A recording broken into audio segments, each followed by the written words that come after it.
बिस्मिल्लाहिर्रहमानिर्रहीम। अस्सलाम वालेकुम नाज़रीन, मैं हूं सैयद अनवारुल हसन और आप देख रहे हैं प्रोग्राम सच तो यह है बराह रास्त पीटीवी न्यूज़ इस्लामाबाद स्टूडियो से। नाज़रीन, पहलगाम वाक़े के बाद बदलती हुई खित्ते की सूरत-ए-हाल के पेश नज़र सफारती महाज गर्म है। वज़ीर आज़म मोहम्मद शहबाज शरीफ साहब ने मलेशिया के वज़ीर आज़म से आज टेलीफोनिक गुफ्तगू की और उन्हें एतमाद में लिया पहलगाम वाक़े के हवाले से जो भारत का इश्तियाल अंगेज़ रवैया है और अपनी जो आज़ादाना और शफाफ गैर जानिबदाराना तहकीकात की पेशकश है, इसके अज़म का अयादा किया। और तुर्की और चीन के बाद मलेशिया की जानिब से भी पाकिस्तान के मौक़िफ़ की हिमायत आई है, जो कि एक बड़ी सफारती कामयाबी है। फिर हमने ये भी अब खबर है कि ईरान के वज़ीर ख़ारजा कल इस्लामाबाद आ रहे हैं और पाकिस्तान की टॉप लीडरशिप से मुलाकात करेंगे, जिसके बाद इम्कान है कि वो भारत का दौरा करे। ईरान भी इस खित्ते का बड़ा अहम प्लेयर है और हमारा दरीना हमसाया है।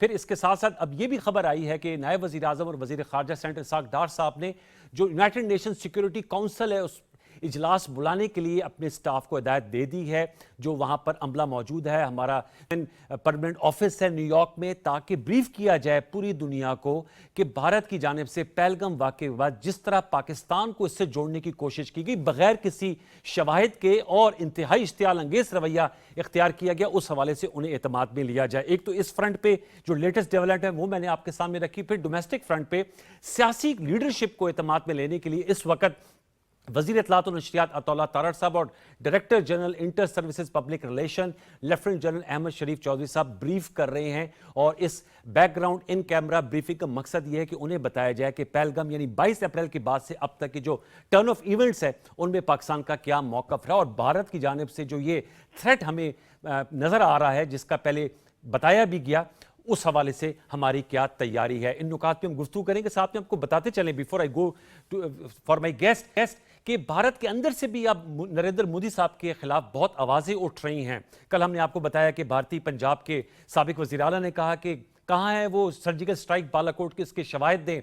अब खबरें ये आ रही हैं कि उनकी वीडियो सुना दी गई, क्योंकि वो सऊदी अरब दौरा मुख्तसर करके कश्मीर नहीं गए, पहलगाम नहीं गए, बल्कि बिहार चले गए और वहां पर जाकर कांग्रेस रहनुमा ने एक टेलीविजन शो में उनकी ऑडियो सुनाई, जिसमें वो इस हवाले से, इस वाक़े के हवाले से इसको पाकिस्तान से जोड़ रहे थे। फिर इंडियन मीडिया भी पाकिस्तान के बयानी की तारीफ कर रहा है, मजबूर हो गया है, क्योंकि पाकिस्तान के बयानी ने वाकईतन हकायक पर मबनी है इंडियन बयानी को मात दे दिया। इस पर गुफ्तगू करेंगे। प्रोग्राम के पहले से हमें ज्वाइन किया है डॉक्टर शजरा मनसब साहिबा ने, वजीर मुमलिकत हैं, बराए मौसमियाती तब्दीली, मेंबर कौमी असम्बली हैं पाकिस्तान मुस्लिम नवाज की मरकजी ईरान में। बहुत शुक्रिया, आप टेलीफोन लाइन पर हमारे साथ मौजूद हैं। और हमें टीवी वीडियो लिंक पर ज्वाइन किया है मिर्जा इख्तियार बेग साहब ने, मेंबर कौमी असम्बली हैं पाकिस्तान पीपल्स पार्टी पार्लियामेंटेरियन से आपका ताल्लुक है, आपका बहुत शुक्रिया। दोनों मौजूद को फॉर्म वेलकम। मैं डॉक्टर शजरा साहबा आपसे बात का आगाज करना चाहूंगा। सफारती महाज पे हमने अच्छी पेशकदमी की और अब यूनाइटेड नेशन सिक्योरिटी काउंसिल का इजलास बुलाने और उनको ब्रीफ करने के हवाले से भी फैसला किया गया है। आप क्या कहेंगी और क्या एवेन्यूज हो सकते हैं जिसमें हम भारत को पहले ही सफारती महाज पे आइसोलेट करते हुए दिखाई दे रहे हैं, जो कि गैर मामूली कामयाबी है। वहीं पर मीडिया फ्रंट पर भी वो बैकफुट पे है डॉक्टर साहबा, लेकिन जो हमारी अंदरूनी सियासी हम आंगी है उसमें इतनी ज्यादा तेजी नहीं है, क्योंकि आज पाकिस्तान तहरीक इंसाफ जो ब्रीफिंग इस वक्त हो रही है, उन्होंने इसके बाइकाट का ऐलान किया। उनकी सियासी कमेटी ने कहा कि बेहतर होता कि ऑल पार्टीज कॉन्फ्रेंस का इनेकाद किया जाता। जी, बहुत शुक्रिया आपका प्रोग्राम में बुलाने का। देखिए, जब से ये वाक़या हुआ है उस वक्त से आप देख रहे हैं कि जो इंडिया की तरफ से बयानिया है, बहुत वो उन्होंने हाइप क्रिएट करने की कोशिश की, उनके मीडिया में बहुत ही जहर उगला, उन्होंने बहुत ही पॉइजनस बातें की और जो उनका एक बयानिया था वो बहुत ही हेट स्पीच के तरीके से उन्होंने किया, जबकि पाकिस्तान की तरफ से एक बहुत स्ट्रॉन्ग लेकिन उसके साथ साथ एक बहुत ही नफातुल्ला और एक इस तरीके का बयानिया हमने बनाया और पेश किया जो कि सच के ऊपर मबनी था। हमने पहले दिन से ये कहा कि आप आए और आके इन्वेस्टिगेशन करें, थर्ड पार्टी इन्वेस्टिगेशन करवा लें। और उससे फिर वो आहिस्ता आहिस्ता जब पीछे भागे, जब हमने सियासी तौर पे भी, अस्करी तौर पे भी बहुत ही स्ट्रॉन्ग तमाम हमने देखा कि इस वाक़े के ऊपर तमाम कौम इकट्ठी हो गई और अस्करी क़यादत की तरफ से भी एक इतना स्ट्रॉन्ग मैसेज गया कि अगर पाकिस्तान की सॉवरेनिटी को, पाकिस्तान की टेरिटोरियल इंटीग्रिटी को कोई देखेगा भी तो हम बिल्कुल उसका मुकाबला नहीं करेंगे, बल्कि उसे कुचल के रख देंगे। और उसके बाद आपने देखा कि हमारा जो दोस्त आयरन क्लैड ब्रदर मुल्क है चीन, उन्होंने जिस वक्त बयान दे दिया तो वो एक बहुत ही अहम मैसेज था उनकी तरफ से कि पाकिस्तान के वो साथ खड़े होंगे। हालांकि चीन आमतौर पे इस किस्म के बयानात नहीं देता, लेकिन उसने बड़ा क्लियर कट बयान दिया कि अगर पाकिस्तान की हदूद के अंदर पाकिस्तान की टेरिटोरियल इंटेग्रिटी को किसी ने नुकसान पहुंचाया तो वो हमारे साथ होगा। और आहिस्ता आहिस्ता आपने देखा कि इंडिया का बयानिया मात खा गया। उनके जो झूठ के ऊपर मबनी फॉल्स फ्लैग ऑपरेशन उन्होंने किया, और बाय द वे ये पहली दफा नहीं कि उन्होंने ये किया है, ये पहले भी इस किस्म की चीज कर चुके हैं। स्पेशली जब अमेरिका से कोई आता, एक दफा पहले क्लिंटन आया था तो उन्होंने इसी किस्म का पहले भी किया था, अभी उन्होंने ये दोबारा किया। और उनका ये ख्याल जो था कि पूरा इंटरनेशनल जो ताकत है वो उनके पीछे खड़ी हो जाएगी, खासतौर पे अमेरिका या यूरोप उनके पीछे खड़ा हो जाएगा, उनको उस बहुत बुरे तरीके से मात मिली।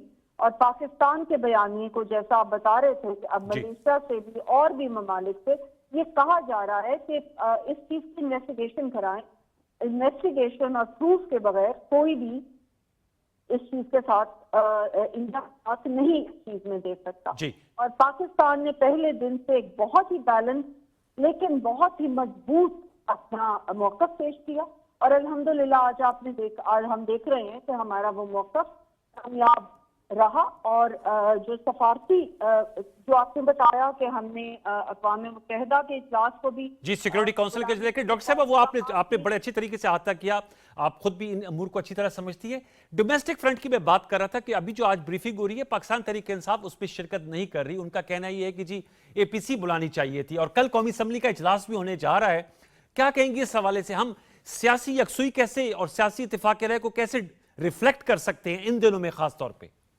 देखिए, जिस वक्त पाकिस्तान का सवाल हो तो तमाम सियासी जमातों को उस वक्त तो कोई अपनी सियासत के बारे में सोचना नहीं चाहिए। मैं समझती हूँ कि अब तक एक हमारा बड़ा यूनाइटेड फ्रंट था, और पहले जो पाकिस्तान के अंदर जिस किस्म की एक सियासी बदअमनी इंतशार फैलाया हुआ था PTI, शायद भारत को उस चीज का भी अंदाजा था, और उसको भी मद्देनजर रखते हुए उन्होंने ये फॉल्स फ्लैग ऑपरेशन किया कि इस वक्त शायद कमजोरी है, लेकिन पाकिस्तान ने पूरी मजबूती का जवाब दिया। अब आके दोबारा से अगर इस किस्म की बात की जाए तो मैं समझती हूँ बहुत ही अफसोसनाक बात है, इसलिए क्योंकि पाकिस्तान का जहाँ पे सवाल है वहाँ पे अपनी सियासत, अपनी अपनी पार्टी या अपनी कोई चीज रह नहीं जाती, कोई सूबा नहीं रह जाता, कोई पार्टी नहीं रह जाती, कोई चीज नहीं रह जाती जब पाकिस्तान का सवाल आता है। और खास तौर पे भारत जैसे मुल्क को जो कि हर वक्त पाकिस्तान को नुकसान पहुंचाने के लिए तैयार खड़ा होता, तो ये कहना कि जी ऑल पार्टीज कॉन्फ्रेंस हो या ये हो, ठीक है, ऑल पार्टीज कॉन्फ्रेंस भी हो सकती, लेकिन अगर एक ब्रीफिंग हो रही है तो उसमें तमाम पार्टीज को आना चाहिए, इनको अपनी इस फैसले को रिव्यू करना चाहिए और ये देखना चाहिए, क्योंकि पहले भी इनके बारे में ये बात हो रही है, बार बार ये होती रही कि PTI जिस तक भी पाकिस्तान की अच्छी चीज हो रही होती है, SCO की कॉन्फ्रेंस हो रही थी या IMF आ रहा था या कुछ भी, तो ये उसमें रफ्तार डालने की कोशिश करते हैं, उसको अंडरमाइन करने की कोशिश। मैं दोबारा आपके पास लौट रिव्यू करना चाहिए। मैं दोबारा लौट के आऊंगा, चूंकि आपका जो हल्का इंतखाब है वो ननकाना साहब है और सिख कम्युनिटी वहां पर बड़ी तादाद में मौजूद है। मैं उस हवाले से भी जरूर आपसे सवाल करूंगा, मेरे साथ रहिएगा। मिर्जा अख्तियार बेग साहब, सर बहुत शुक्रिया नवाजिश प्रोग्राम सचते में वक्त देने का। बताइएगा, पीपल्स पार्टी जो है उनकी मौजूदगी है जो इस वक्त ब्रीफिंग हो रही है, कल कौमी असम्बली का इजलास भी सदर मुमलिकत साहब ने तलब किया और ऑब्वियसली उसमें यही मौजू जो है जेर बहस आएगा। आप क्या कहेंगे कि इस फ्रंट पे हमें, जिस तरह बिलावल भुट्टो जरदारी साहब ने, अगरचे पानी का मामला था, उन्होंने बड़े दबंग बयान दिया था कि सिंधु में या तो पानी बहेगा या फिर भारतीय अगर इसको रोकेंगे तो उनका खून बहेगा, और उसका बड़ा फिर भारत में चर्चा हुआ और अब उनका जो एक्स अकाउंट है वो भी वहां बैन कर दिया गया बिलावल भुट्टो जरदारी साहब का। बताइएगा कैसे हम पॉलिटिकली यकजा होकर एक पैगाम दे सकते हैं जब हम दिफाई तौर पर, मीडियाई तौर पे और सिफारती सतह पर फ्रंट फुट पे है, तो इसमें भी हमें यक जबान होकर फ्रंट फुट पर आना चाहिए। बेग साहब देखिए, पहली चीज तो यह है कि हमें तमाम सियासी जमातों को नेशनल कंसेंसस जो कौमी मफादात होते हैं उनको एको हो रहा है आपकी। जी सर, आप बात कीजिएगा। मैं उसको अलहदा रखना चाहिए सियासत से। मैंने ये महसूस किया है PTI हर चीज़ में सियासत को घुसेड़ देती है और उसकी वजह से चीज़ें जो हैं वो बिगड़ जाती हैं। पहले तो मैं ये बात करूं, इंडिया ने हमें 3 फ्रंट पे डैमेज करने की कोशिश की थी। पहला, डिप्लोमेटिकली उसको चाहता था कि हम आइसोलेट हो जाएं। अल्लाह ताला का इतना करम है कि चाइना ने, टर्की ने, मलेशिया ने, कल ईरान के फॉरेन मिनिस्टर आ रहे हैं, हमें ओपनली सपोर्ट किया है। और कोई ऐसा मुल्क नहीं है जिसने कोई एग्रेसिव एक्शन लेने के लिए इंडिया को कहा हो। तो हम आइसोलेट तो नहीं हुए, इंडिया ज़रूर इस मामले में डिप्लोमेटिकली, सिफारती सतह पे आइसोलेट नज़र आता है। दूसरी चीज़, उसने हमें इकनॉमिकली डैमेज करने की कोशिश की। उन्होंने IMF को ख़त लिखा और कहा कि पाकिस्तान का प्रोग्राम सस्पेंड किया जाए। बोर्ड मीटिंग में हमारी जो ट्रांच है दूसरे रिव्यू की $1 बिलियन की, वो ना दी जाए। लेकिन IMF ने मना कर दिया कि इस तरह का वो कोई भी चीज़ करने का इरादा नहीं रखते। फिर इंडिया ने फैटिफ की उधर गया है कि उसको दोबारा पाकिस्तान को ग्रे लिस्ट में लिया है। ये कोई खेल नहीं है कि रात को ग्रे लिस्ट से निकाला है, सुबह दोबारा ग्रे लिस्ट में लिया है। फिर ये GSP+ के लिए भी ये कोशिश कर रहे हैं कि यूरोपियन यूनियन से जो मरात ड्यूटी फ्री हमें मिली है वो अब रिन्यूअल उसका ड्यू है, रिन्यू हो जाए। और वो उसको भी नहीं चाहते हैं कि वो हो सके। लेकिन अल्लाह ताला का यहाँ पे भी ये हुआ कि IMF में भी इन्हें मना करा, मुंह की खानी पड़ी, फैटिफ में भी है, और GSP+ में हमने 27 कन्वेंशन साइन करके उस पर अमल दरामद करके दिखाया है।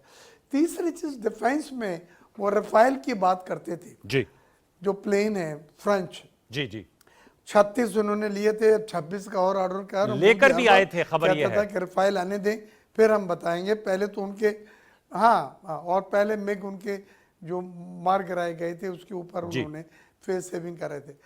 आज रफाइल के लिए जो मेरी इतलात हैं, चाइना ने हमें जो सपोर्ट किया है मिसाइल सिस्टम में वो अनप्रेसिडेंटेड है। और मैं नहीं समझता कि JF-17 और PL-15 मिसाइल हैं जो 145 किलोमीटर तक अंदर जाके मारने की सलाहियत रखते हैं, रफाइल के सिस्टम को जाम करने की सलाहियत रखते हैं। उन्होंने जब अपनी ये तमाम फीचर्स दिखाए तो ये रफाइल के ऊपर, जिनके ऊपर ये बड़ा बातें कर रहे थे, इन्हें मुंह की खानी पड़ी है। तो अल्लाह ताला का शुक्र है, तीनों फ्रंट पे, डिप्लोमेटिकली, सफारती सतह, इकोनॉमिकली और डिफेंस पे इंडिया को मुंह की खानी पड़ी है। अब हम ज़रा सा बात कर लेते हैं कि इंडिया का और हमारा जो स्टांस है, जो मौक़िफ़ है। एक तो सदर पाकिस्तान ने कल मीटिंग कॉल करी है NA के सेशन की, कौमी असम्बली के इजलास, हम सब जा रहे हैं और कोशिश होगी कि वो करारदाद पास की जाए जिसमें हम एक यूनिमिटी का मैसेज भेज सकें दुनिया को कि हमारी तमाम सियासी जमातें इंडिया पाकिस्तानी कन्फ्लिक्ट पे एक स्टैंड है, यकजा हैं। हम सपोर्ट करते हैं अपनी अफवाज पाकिस्तान को, हमारे लिए पूरा एतबार अफवाज पाकिस्तान उनकी सलाहियतों पर है। और हम अपने वतन अजीज़ में तमाम सियासी जमातें ये कहें कि हम पाकिस्तान सबसे परचम के दिफा के लिए एक हैं। ये इंशाअल्लाह हम पूरी कोशिश करेंगे, कल मैं इस्लामाबाद आ रहा हूँ, कि हम ऐसी करारदाद पास करें बिल्कुल जो अनप्रेसिडेंटेड हो, जो तमाम सियासी जमातों को एक प्लेटफॉर्म पे ले आए। दूसरी चीज़ इसमें एक और इम्पोर्टेंट बात है कि जो पॉलिटिकल पार्टीज़ हैं उनमें मैं समझता हूँ ये जो ब्रीफिंग में शिरकत ना करना इमेच्योरिटी है। अच्छा। ब्रीफिंग के क्या माने होते हैं? ISPR की ब्रीफिंग उन्हें पूरे हकाइक से आगाह कर रही है, उन्हें बैकग्राउंड बता रही है ताकि वो सही फैसला कर सकें, वो पाकिस्तान की पोजीशन को समझ सकें। उसके बाद अगर कोई APC होती है तो उसमें बैठ के फैसला करने में आसानी होगी अगर आपको सिचुएशन से आप बाखबर हैं। और ये एक जिम्मेदारी थी अफवाज पाकिस्तान की कि वो तमाम सियासी जमातों को एक ब्रीफिंग दे रहे हैं जिसमें इतलात हैं। इन कैमरा ब्रीफिंग है कि वो नेशनल सिक्योरिटी के मसले और एम्बिट आ जाता है इसमें, ठीक है, तो वो नहीं कर सकते, लेकिन इन कैमरा ब्रीफिंग वो कर रहे हैं। इसमें PTI ने ना शिरकत करके फिर वही मैसेज दिया है जो पहले वो इमरान की वजह से उन्होंने मुज़ाकरात से वॉकआउट किया था। ओके। उन्होंने कौमी मफादात को नज़रअंदाज किया था, एक शख्स के मफादात को ठीक है। उन्होंने आपने बड़ा अहम नुकात उठाए हैं। वैसे हम उनका मौका भी उन्होंने लेंगे यही करा है जी कि सर। एक सियासी जमात सर हम उनका मौका भी लेंगे पीटीआई के इसके बाद। मैं डॉक्टर साहब आपके पास जी दोबारा नहीं, आप उनका मौक़िफ़, लेकिन उनका माजी आपके पास है। है।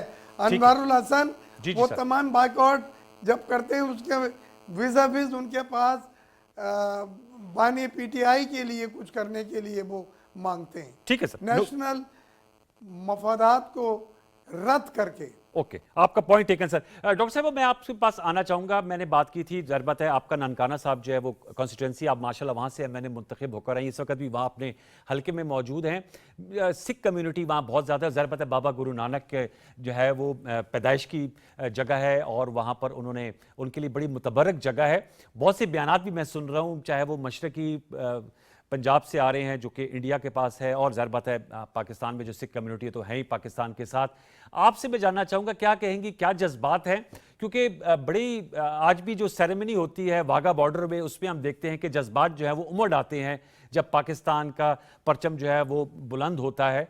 तो इस हवाले से आपका पास क्या फीडबैक है? बहुत सी मशकें भी हो रही हैं और आपका एक तरह से बॉर्डर एरिया भी बनता है, चाहे वो सियालकोट है, ननकाना है, नारोवाल है, शकरगढ़ है। इस हवाले से भी मैं चाहूंगा जरा हमारे व्यूअर्स को बताइएगा। जी बिल्कुल, आपने ठीक कहा। देखिए, ननकाना साहब जो है वो एक तरह से बैनुल मुजाहब हम आहंगी जो पाकिस्तान में है उसकी एक मिसाल है, क्योंकि सिख कम्युनिटी का दिलो जान से वो पाकिस्तान के लिए बहुत अच्छे उनके जज्बात हैं, बहुत जोश और जज्बे के साथ वो पाकिस्तान की और पाकिस्तान की बेहतरी के लिए उनका वो कोशिश रहते हैं। और ना सिर्फ एक एक सिख कम्युनिटी बल्कि बाकी भी जो हमारी कायदे आज़म मोहम्मद अली जिन्ना के विजन के मुताबिक हमारी ये कोशिश होती है। पाकिस्तान में आप देखें कि बेशक एक आदमी को एक्सट्रीमिस्ट इंसिडेंट होते हैं, लेकिन उनको बहुत हम हमेशा कंडेम करते हैं, ओवरऑल तमाम उसको कंडेम किया जाता है और ये कोशिश की जाती है कि तमाम लोग इकट्ठे होकर रहे। इसके बरक्स अगर आप भारत में देखें तो वहाँ पे जिस तरीके से माइनॉरिटीज को ट्रीट किया जाता है, जिस तरीके से मुसलमानों को जो मुसलमानों का हाल है कि वो अपने मजहब को कहीं जाना या इबादत करना तो दूर की बात है, वो अपने घरों में उनका रहना मुश्किल हुआ है। और दालित जो है, और उसके अलावा भी इंडिया के अंदर खुद अब बहुत ज्यादा फॉल्ट लाइन बन चुकी हैं और बहुत सारे ऐसे लोग हैं, बहुत सारी ऐसी जगह जहाँ पे कि एक जो है उनके खिलाफ, इंडिया के खिलाफ मूवमेंट भी चल रही। तो इंडिया इस वक्त अब तो मैडम कतकलाई माजत, नरेंद्र मोदी साहब ने कास्ट सेंसिस की भी बात छेड़ दी है कि भारत में कास्ट सेंसिस होगा, और वो अंदर से उनकी कमजोरियां जो हैं वो उभर के सामने आ रही हैं, दुनिया के सामने भी आ रही हैं। बेशक इकोनॉमिकली वो कहते हैं जी हमने बहुत कुछ कर दिया बहुत, लेकिन जितनी गुर्बत इंडिया के अंदर अभी भी पाई जाती है और जहाँ जिस किस्म के वहाँ पे मुख्तलिफ लोग जो है वो इस वक्त मोदी से और मोदी की जो पॉलिसीज है उनसे तंग हैं, और हिंदुत्व का जिस तरीके से वो वहाँ पे एक एक्सट्रीमिस्ट किस्म का वो करें, इनका दुनिया में तो वो कहते हैं कि हम हमारा बड़ा ब्राइट एक हमारी सोच है और हम बड़े वो हैं, लेकिन एक्चुअली उनके अंदर बहुत ज्यादा एक्सट्रीमिज्म है, तो वो भी उभर के सामने आ रही है। लेकिन जहां तक पाकिस्तान का सवाल है, अल्हम्दुलिल्लाह इस वक्त अगर आप पूरी कौम में देखें तो एक एक बच्चा इस वक्त अपनी अस्करी क़यादत के साथ खड़ा है, सियासी क़यादत के साथ खड़ा है और इस चीज के ऊपर खड़ा है कि पाकिस्तान की तरफ कोई मेरी आंख से नहीं देख सकता। मैं एक और नुकता मैं आपके सामने रख चाहूंगा, फिर मैं बेग साहब के पास जाऊंगा। आपको याद होगा जब भारत की जानिब से छरे मार बंदूकों का इस्तेमाल हो रहा था कश्मीर में, तो पार्लियामेंट्री एनवॉयस गए थे, उसमें आप भी शामिल थी, आप और सेनेटर मुशाहिद हुसैन सैयद साहब भी। तो अब एक सजेशन आ रही है कि हमारी डिप्लोमेटिक कोर तो काम कर रही है, लेकिन सफारती महाज को और मुस्तहकम करने और अपने बयानिए को दुनिया में उसकी पज़िराई के लिए हमें दोबारा से पार्लिमानी पॉलिटिकल एनवॉयस भेजने की ज़रूरत है। You are part of that earlier delegation, you went with senator Mushahid साहब। मैं आपसे जानना चाहूँगा आपका कैसा तजर्बा और आप समझती है कि इस चीज़ को रिपीट किया जाना चाहिए ताकि जो हमारे पार्लियामेंटेरियंस हैं वो उनके पार्लियामेंटेरियन से भी रब्ता करें?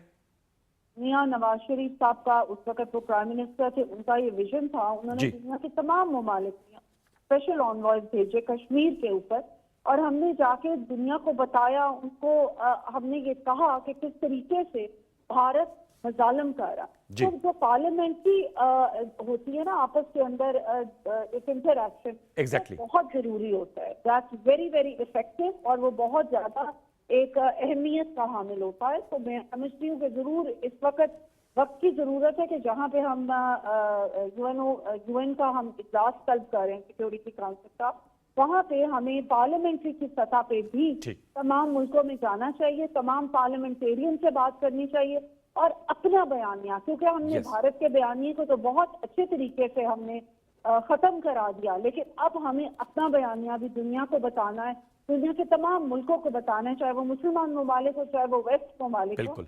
उनको हमने बताना है कि पाकिस्तान इस किस्म के इल्जाम नहीं लेगा, बल्कि इंडिया ने जिस किस्म की चीजें की हुई हैं उनको उजागर करना चाहिए।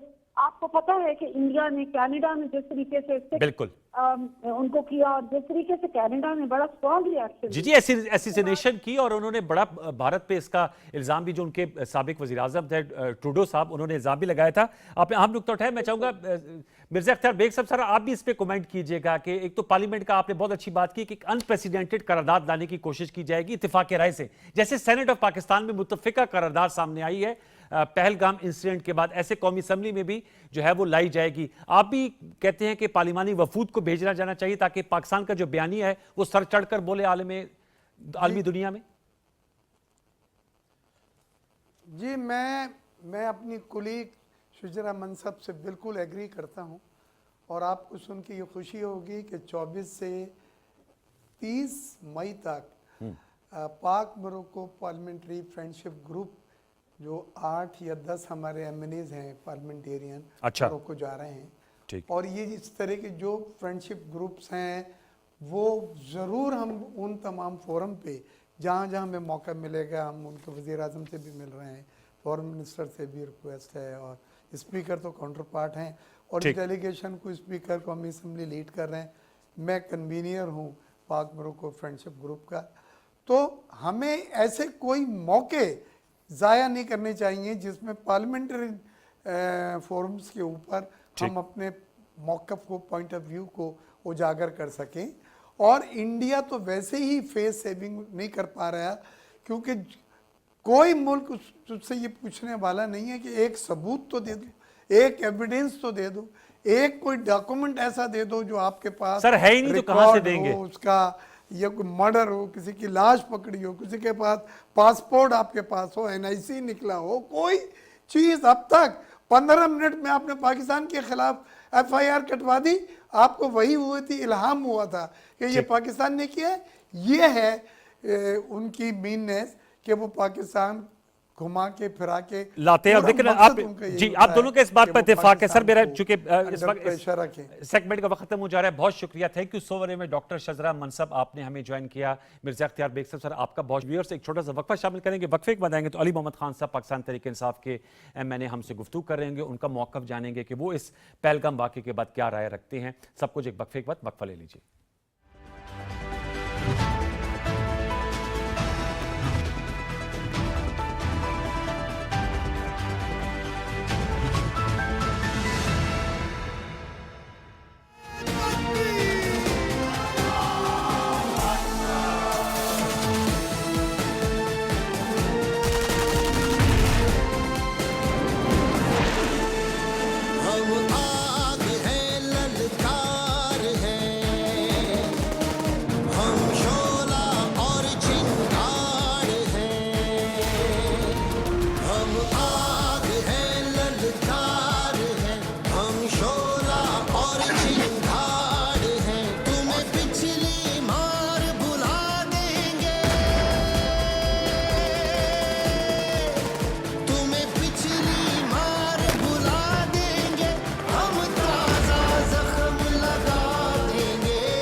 दुरुस्त हर वक्त बार वक्त।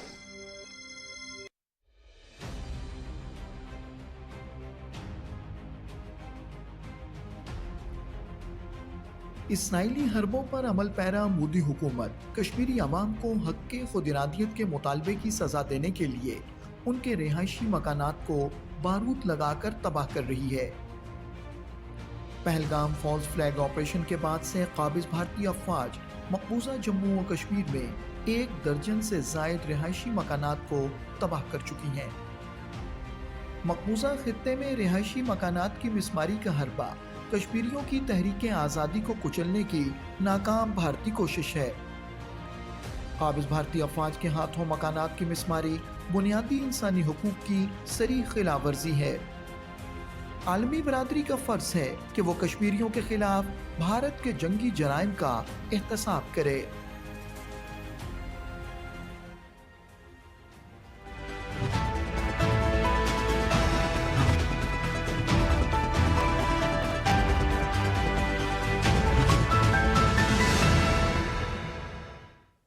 Welcome back viewers. हमें ज्वाइन किया अली मोहम्मद खान साहब ने, मेंबर कौमी असम्बली हैं, पाकिस्तान तहरीक इंसाफ से आपका ताल्लुक है, साबिक वजीर मुमलिकत है। अली मोहम्मद खान साहब अस्सलाम वालेकुम। आपसे गुफ्तगू पहली मरतबा हो रही है पहलगाम वाक़े के बाद। 22 अप्रैल को हुआ था, उसके बाद भारत ने रिवायती तौर पर FIR के 10 वकूए के 10 मिनट बाद FIR कटवाई और पाकिस्तान पर इल्ज़ाम धर लिया। आज 4 मई है, इस दौरान भारत कोई सबूत नहीं दे सका और सफारती महाज पे हमने अच्छा खासा उनको बैकफुट पे डाल दिया है।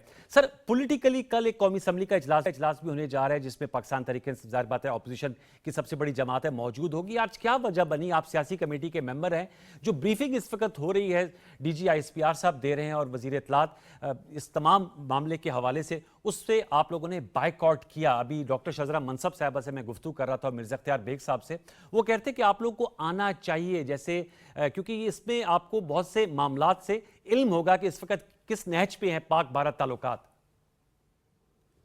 बिस्मिल्लाहिर्रहमानिर्रहीम।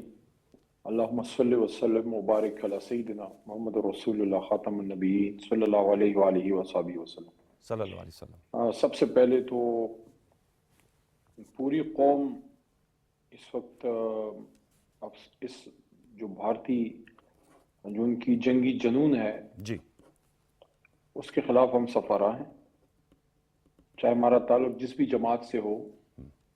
इस वक्त बतौर जमात, बतौर सियासी कारकुन नहीं, बतौर पाकिस्तानी हम सब ने जवाब देना है। बिल्कुल। हमारी बहुत सारी रिजर्वेशन है हुकूमत से, मैंडेट के हवाले से जो गिरफ्तारियां हैं, खान साहब को जो जेल में रखा है, एस्टैब्लिशमेंट के हवाले से भी हमारे खदशात हैं, लेकिन वो हमारे मुल्क के अंदर के अपने मामलात हैं। अब चूंकि एक तरह से जब आपके घर पे हमला होता है तो भाइयों के बीच में जितने भी अनबन हो पहले अपने घर को बचाते हैं। इसी वजह से तहरीक इंसाफ की तरफ से इमरान खान साहब ने जवाब दिया है हमेशा की तरह भारत को, और जवाब वही दिया है जेल के अंदर से। हालांकि उन तक मुलाकात बड़ी मुश्किल से छोड़ी जाती है और मुलाकात नहीं हो पाती। मेरी अपनी 5 महीने से या 5.5 महीने से मेरी भी मुलाकात बंद है, मैं नहीं जा पा रहा। लेकिन हमारे कुछ वकला गए और पहली मुलाकात में खान साहब ने बाहर जो मैसेज भेजा है वो वही है जो बतौर वज़ीर आज़म भेजते थे, जो देते थे जी, कि हम जवाब देने का सोचेंगे नहीं, जवाब देंगे। तो बड़ा सख्त जवाब अंदर अडयाला से आया है। हमारी तवक्को है कि इसी तरह तुर्की ब तुर्की जवाब जो है वो मियां नवाज शरीफ साहब भी हिंदुस्तान को दें। उनकी तरफ से खामोशी है, वो एक सवालिया निशान जरूर है, लेकिन बहरहाल उस पर बाद में बात करेंगे। आपके सवाल की तरफ आता हूं। देखें, इसमें तो कोई दो राय नहीं है कि भारत के खिलाफ हम सब इंशाल्लाह यकजान दो कालब की तरफ अपने मुल्क की हिफाजत करेंगे। अगर वो मौका आया, पहले तो अल्लाह ना करे जंग हो जी, क्योंकि दोनों न्यूक्लियर मुल्क हैं, और अगर इस तरह का कुछ हुआ तो फिर वो इस बात पे बात रुकेगी नहीं। इसका कभी इम्कान होता है कि जो बॉर्डर स्क्रिमिशेस होते हैं या जो बॉर्डर पे आप एक दूसरे के खिलाफ गोलाबारी होती है, जो आप एयर स्पेस वायलेट करते हैं, जिस तरह भारत ने हमारा किया और हमने फिर जवाब भी दिया और कामयाब जवाब दिया, इंशाल्लाह ताक़यामत लोग याद रखेंगे। लेकिन इसकी क्या गारंटी है कि वो चीज फिर एस्केलेट होके न्यूक्स की तरफ ना चला जाए और न्यूक्लियर वॉर या बैलिस्टिक मिसाइल की दौड़ ना शुरू हो जाए। तो इसलिए कोशिश तो ये है कि जंग ना हो, लेकिन अगर हुई तो इंशाल्लाह नरेंद्र मोदी और उसकी 7 नस्लें याद रखेंगी इंशाल्लाह। आज की मीटिंग के हवाले से टू बी वेरी स्पेसिफिक, एक तो वक्त बड़ा कम था, प्रॉपर मीटिंग भी नहीं हो सकी। इतलाई सुबह तकरीबन आई, या सुबह गौर साहब की मेरे से बात हुई, मैं तो खैर पेशावर था। दोनों आरा आई कि जाना चाहिए या नहीं जाना चाहिए, दोनों पे बहस हुई। जो जिस पे फैसला हुआ वो ये था कि चूंकि APC नहीं है, इसमें इमरान खान साहब या बड़ी लीडरशिप नहीं बुलाई जा रही, एक जूनियर मिनिस्टर लेवल पे इंफॉर्मेशन दी जा रही है, तो ठीक है, उसमें एक राय ये थी कि ज्यादा चाहिए, लेकिन गालिब राय ये थी कि नहीं, कल चूंकि कौमी असम्बली का इजलास है, कौमी असम्बली में इस पे वैसे भी बहस होनी है, सारी चीजें सामने आ जानी है, वहां जिम्मेदारी भी बनती है कि कौमी असम्बली के फ्लोर पे डिफेंस मिनिस्टर या इंफॉर्मेशन मिनिस्टर आके पूरी कौम को एतमाद में लें, तो अगर कोई जरूरी चीज हुई तो वहां पे अपना मौक़िफ़ हम देंगे। हिंदुस्तान के खिलाफ हम एक हैं, इसमें कोई दो राय मैसेजिंग जरा अच्छी नहीं जाती अली भाई, आप ठीक कह रहे हैं कि, लेकिन मैसेजिंग जो होती है ना सर, आप खुद आपको पता है ऑप्टिक्स का सारा काम होता है आजकल के दौर में, और नैरेटिव्स की बात है, तो उसमें एक मैसेजिंग ये आती है कि जी आज के इजलास में अगर आपकी नुमाइंदगी हो जाती तो इसमें कोई कबात नहीं थी। दीगर जमातें भी मौजूद हैं, मैं देख रहा था जमीयत उलमा इस्लाम के सेक्रेटरी अब्दुल शकूर साहब भी वहां मौजूद हैं, तो कोई कबात नहीं थी। दोनों आरा आई, जैसे अच्छा। मैंने मशवरा दिया कि जाएं आप, अच्छा, आपने उनके मशवरा पास दिया आपको कि तो जाएं। यहाँ कुछ लोगों ने कहा कि नहीं जाएं, इस पर फिर बहस हुई, और फिर जाहिर जब गालिब अक्सरियत आती है फिर आप उस फैसले के साथ जाते हैं, ठीक। क्योंकि ये कोई कंसेंसस बिल्डिंग मीटिंग आज की नहीं है, ये कोई लीडरशिप लेवल की नहीं है, तो इसलिए ये बात आई कि नहीं, ये चूंकि एपीसी नहीं है, एपीसी जब बुलाएंगे, अगर उसमें खान साहब को बुलाएंगे तो फिर पार्टी वहां पे जाएगी। एपीसी की डिमांड हमने की है कि एपीसी आप बुलाइए, वहां जनाब इमरान खान साहब को आप बुलाइए, क्योंकि देखें हम दुश्मन के खिलाफ तो हम एक हैं, चाहे हम मीटिंग करें या ना करें, लेकिन दुनिया को दिखाने के लिए जो आपकी ऑप्टिक्स होती हैं, जिस तरह आपने खुद भी लफ्ज यूज किया, जो पिक्चर आपने बॉर्डर पर नई दिल्ली भेजनी है जी, तो आप एपीसी बुलाएं और उसमें इमरान खान साहब को आप दावत दें। अगर इमरान खान साहब आपके पास एक स्टेज पे बैठ गए जिसमें शहबाज शरीफ भी हों, जिसमें नवाज शरीफ भी हों, आसिफ जरदारी हों, मौलाना फजल रहमान हों, आर्मी चीफ हों, खान साहब खुद हों, और ये जब मैसेज उस तरफ जाएगा तो मैं समझता हूं कि एक तस्वीर ही काफी है उनकी नींदें उड़ाने के लिए। लेकिन इमरान खान साहब को आपको बाहर लाना पड़ेगा, 2/3 अक्सरियत के रिप्रेजेंटेटिव हैं और सबसे बड़ी जमात के वो लीडर हैं। अगर आप कौमी यकजहती चाहते हैं तो फिर उसमें आपने सियासी अनापरस्ती नहीं करनी, फिर आपने दिल बड़ा करना है और खान साहब को बुलाना है।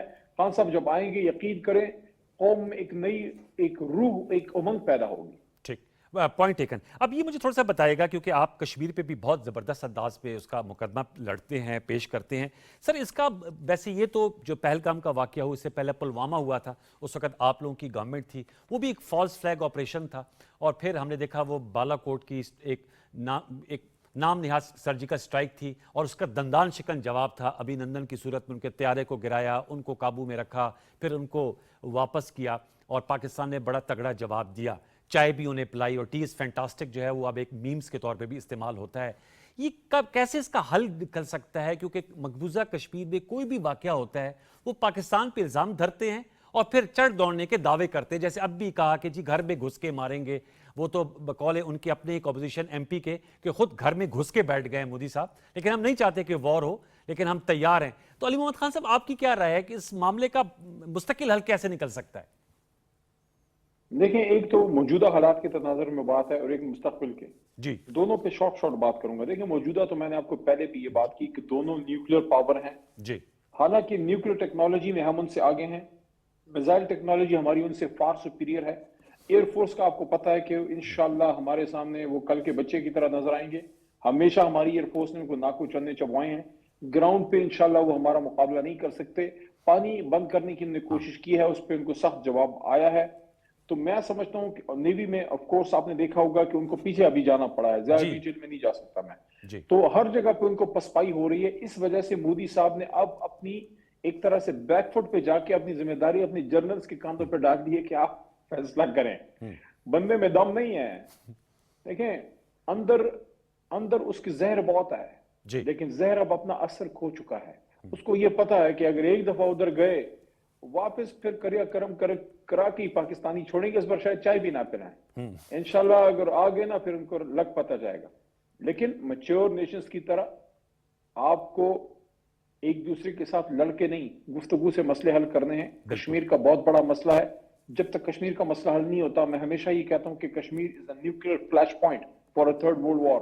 कि अगर ये नहीं, दो चीजें ऐसी हैं जिससे खुदा न खास्ता बहुत नुकसान दुनिया को पहुंच सकता है। एक कश्मीर पे अगर खुदा न खास्ता जंग हुई, दूसरा अगर मस्जिद अक्सा की तरफ ये सेहूनी, ये जालिम जिनके मुंह को खून लगा है, ये इंसानियत इंसान नमाज दरिंदे अगर वो उस तरफ गए, तीसरी जंग अजीम की इब्तिदा वहां से भी हो सकती है। क्योंकि मुसलमान सब कुछ बर्दाश्त कर सकते हैं, क़िबला अव्वल की बेहुरमती बर्दाश्त नहीं कर सकते। अगर ऐसा कुछ हुआ तो इन दो चीजों पे अक़वाम आलम को बहुत हसासियत से इसको देखना होगा। इन द लॉन्ग रन जहां तक बात है, देखें कुछ चीजें आइडियोलॉजिकल होती हैं। पाकिस्तान एक नजरिए पे बना है, बिल्कुल एक नजरियाती असास है, हमारी दो कौमी नजरिया हमारी नजरियाती असास है। हम इस मुल्क की ख्याल नहीं रख सके, उसको इतनी बड़ी ताकत नहीं बना सके। उसके गुनहगार जो है कायद आज़म मोहम्मद अली जिन्ना या इकबाल की फिक्र या लियाकत अली खान नहीं है, हम जिम्मेदार हैं।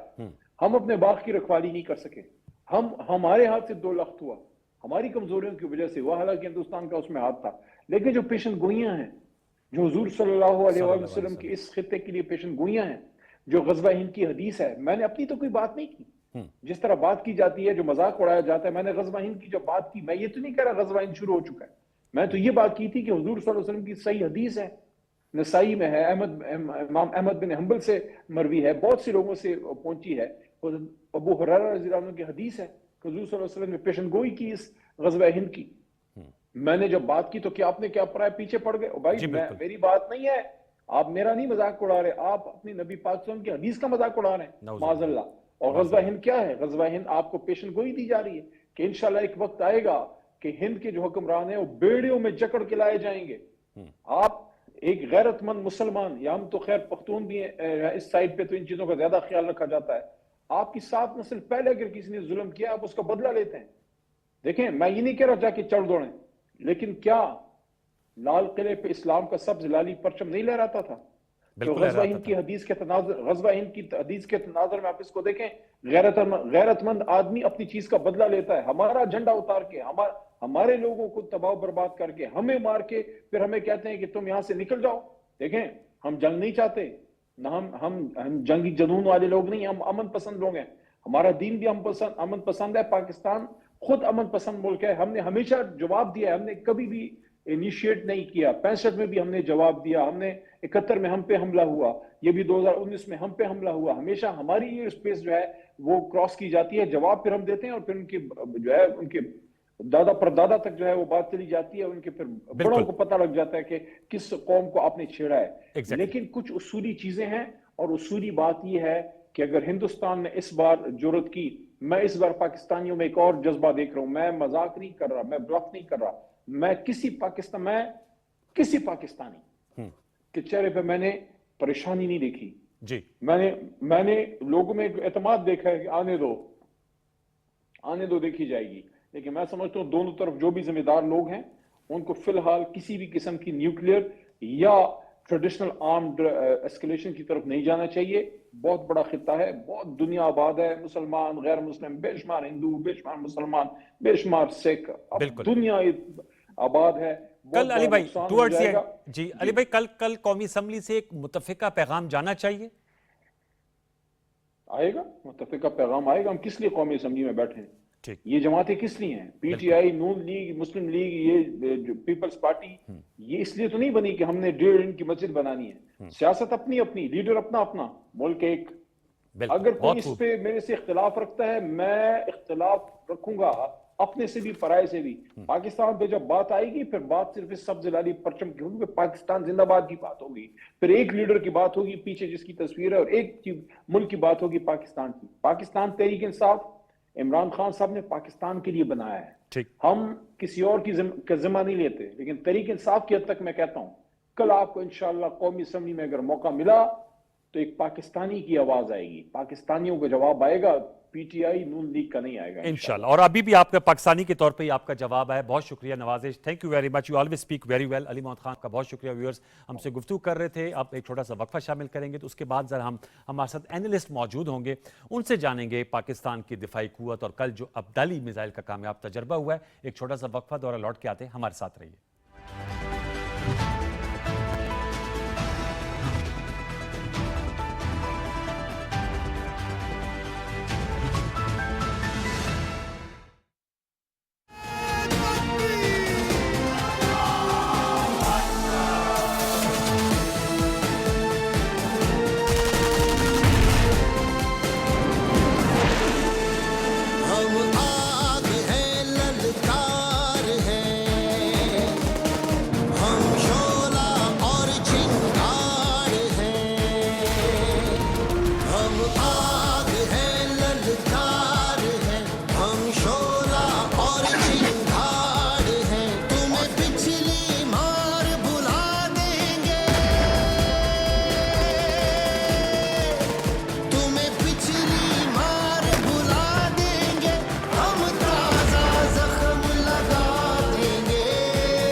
दुरुस्त हर वक्त बार वक्त।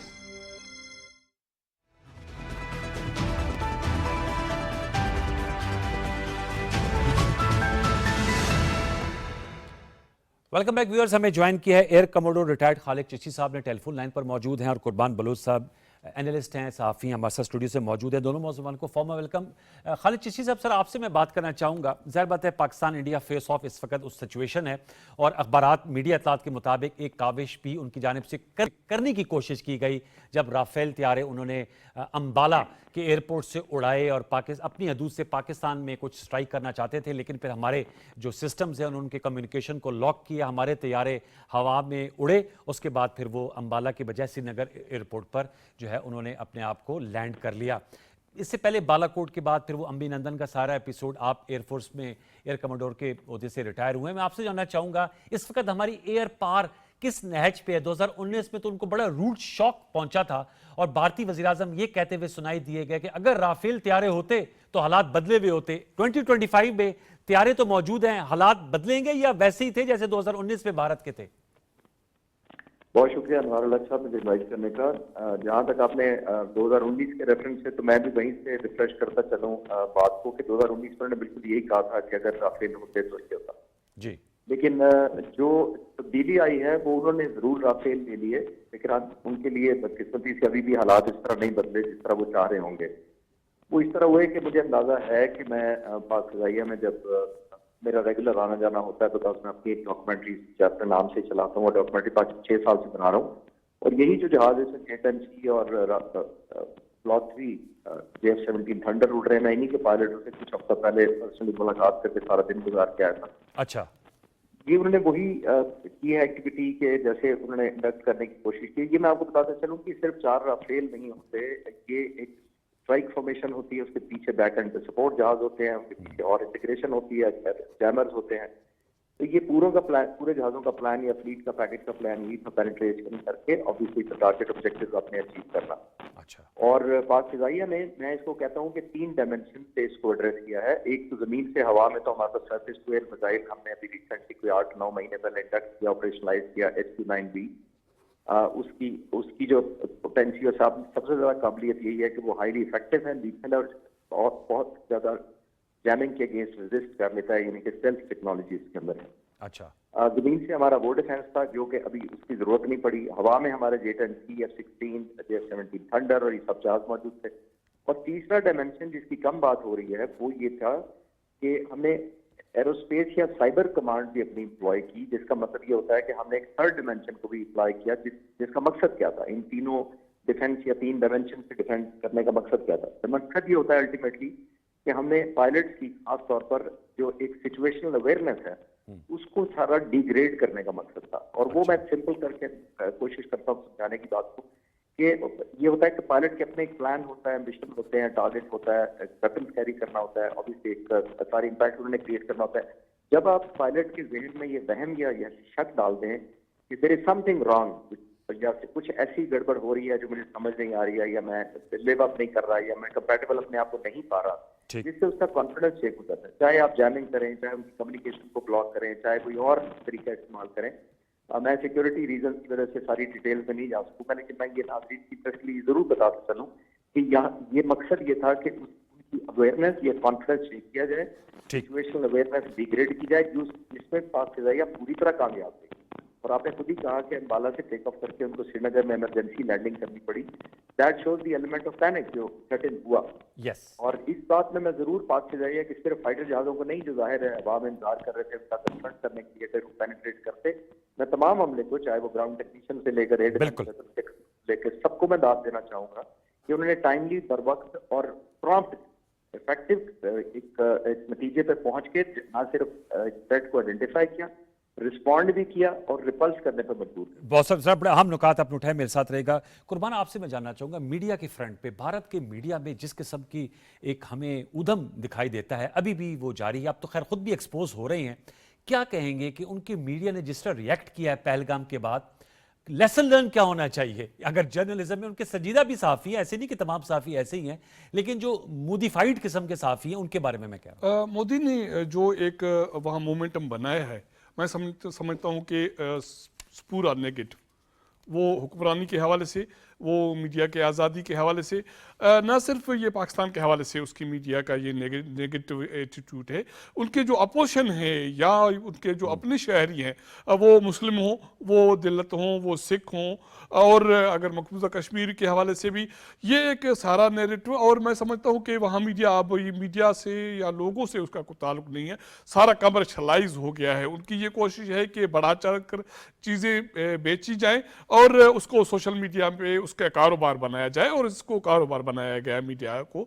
और जो बदकिस्मती है, मैं समझता हूँ कि 2 अरब की जो आबादी है, मतलब सहाफत उसको- नहीं है, ये कमर्शियलिज्म। जी बिल्कुल कमर्शियलिज्म है, कमाना है आपको, कोई भी एक वो प्रोग्राम करे, उसको यूट्यूब पे चला दे और आपको सोशल मीडिया पे उससे कमाए आप। उसके बाद जंग छिड़ती है और इंसानियत की कोई तजलील होती उसका है, कोई परवाह नहीं। ये एक खित्ता पूरा जंगी जुनून में चला जाता है। ये जर्नलिज्म न था, न है, न हो सकता है। Very important, very. Air commander साहब, सर मैं आपसे जानना चाहूंगा, ये तो हमने उसकी बात कर ली, इस वक्त एज वी स्पीक आप समझते हैं अभी भी वो कोई ऐसी नापाक हरकत कर सकते हैं, उसकी जसारत कर सकते हैं? आपकी असेसमेंट क्या है इस हवाले से? देखिए, मैं रिस्पेक्टेबल होना चाहूंगा। बहुत बड़ी इंडियन एयरफोर्स है और अच्छा। जाहिर है एक बहुत प्रोफेशनल एयरफोर्स है। मैं इसको सिर्फ एक वाक़े पे डिपेंड नहीं कर सकता कि पूरी एयरफोर्स की ग्राउंड हो जाएगी और इनइफेक्टिव हो जाएगी या अपने रिजॉल्व छोड़ देगी। Obviously they like to come back, वो किसी सूरत में आते हैं वो तो अभी देखना पड़ेगा हमें। लेकिन ये तो डेटरेंस पाक फजाइया ने बहुत बड़ी भाग उठाई है, मैं उसका क्रेडिट को अपनी जगह दूंगा। लेकिन इतनी एयरफोर्स बड़ी हो, उसके ऊपर जाहिर एक प्रेशर होता है 1.4 बिलियन लोगों का। ये मैं नहीं बिल्कुल कहना चाह रहा कि 1.4 बिलियन लोग वॉर जंग चाहते हैं, लेकिन एक्सपेक्टेशन अपनी एयरफोर्स से वो करते हैं, चाहे चंद 100 या चंद हज़ार लोगों की लीडरशिप का ये फैसला हो कि वॉर मॉन्गरिंग करनी है, जंग अग्रेशन करनी है, तो आम लोग तो नहीं चाहते। लेकिन जब आप हाइप इतनी क्रिएट लोगों के ज़हन में मीडिया के थ्रू कर दें और एक प्रेशर बिल्ड करते हैं अपने ऊपर खुद ही, तो फिर जाहिर है एक एयरफोर्स कोई भी किसी भी मुल्क के उसको भी प्रेशर ट्रांसफर होता है कि उन्होंने लिव अप करना है एक्सपेक्टेशन लोगों की। तो वो मैं अभी भी रूल आउट नहीं करता कि वो एक और एडवेंचर किसी न किसी शक्ल में वो करेंगे। अच्छा। पॉसिबली दे कैन नॉट से कि जी क्योंकि हमारे साथ राफेल के साथ उन्होंने ये कर दिया है। और ये जरूर मैं यहाँ पे ऐड करना चाहूंगा रवाल साहब कि देखिए, ये बड़ी वेल रिहर्स इस तरह के मिशन अचानक रात को प्लान नहीं हो जाते कि आप सुबह उठे और कहें आज रात हमने स्ट्राइक करना है। ये ऑलमोस्ट पीस टाइम में महीनों नहीं सालों ये मिशन प्लान होते हैं, क्योंकि ये पता होता है कि हमने ऑफेंस लॉन्च करना है। हिंदुस्तान एयरफोर्स को हमारे ऊपर इस पूरे ऑपरेशन में 4-5 एरियाज में एडवांटेज भी हासिल, एडवांटेज है, इनिशिएटिव उनके पास है, प्लेस ऑफ चूजिंग उनके पास है, जहाज उन्होंने सिलेक्ट करने हैं, टारगेट हमारे अंदर पाकिस्तान के अंदर उन्होंने सिलेक्ट करना है, टाइमिंग सबसे इंपॉर्टेंट उन्होंने सिलेक्ट करनी है। ये जो 5 चीजें उसको एडवांटेज देती हैं, उसको निगेट ये पाकिस्तान को बहुत ज्यादा एक्स्ट्राऑर्डिनरी अलर्टनेस दिखानी पड़ती है, ठीक। बिकॉज इतनी चूजिंग तो उनके पास है। एग्जैक्टली, आप सही कह रहे हैं। आप यूज किया तो हैरान कर। आपने बिल्कुल सही कहा कि उनके पास ये एडवांटेज है। वक्त मेरा बिल्कुल खत्म हो जा रहा है। मैं चलते चलते सर आपसे जानना चाहूंगा, जिस तरह की हाइप भारतीय मीडिया ने भी क्रिएट की है, वो कैसे पीछे हटेंगे? हम बात कर रहे हैं ना कि भारत, जैसे अभी कह रहे थे कि एयरफोर्स से बहुत ज्यादा उनका 1.4 अरब लोगों का बोझ है। उन्होंने इतनी गलत बयानी की, इतना झूठ बोला लपेटेंगे है कैसे? कि अब उसको छुपने की जगह नहीं मिली है, रास्ता नहीं मिल रहा कि छुपे का। अच्छा। जाहिर है उसको सच को तस्लीम करे तो उसका मतलब है कि उन्होंने जो झूठ बोला वो सारा एक्सपोज हो रहा है उनका। और मैं समझता हूँ कि अगर ये तसलसल से ये करते भी रहे फिर भी उन्हें एक्सपोज होना है, और ये तो सच है। ठीक है, बहुत शुक्रिया कुरबान बोलो साहब, आपका बहुत शुक्रिया। Thank you very much air commander retired Khalid साहब, आपने बड़ी अच्छी उम्दा एनालिसिस दिया। व्यूअर्स, आज का शो था, मुख्तलिफ नुकात पर मबनी था। फीडबैक दीजिएगा। कमिंग फ्राइडे तक मुझे सैयद अनवारुल हसन और सच की प्रोडक्शन टीम को पाकिस्तान टेलीविजन न्यूज़ के सिचुएशन रूम से इजाज़त दीजिए। अल्लाह ने के बान।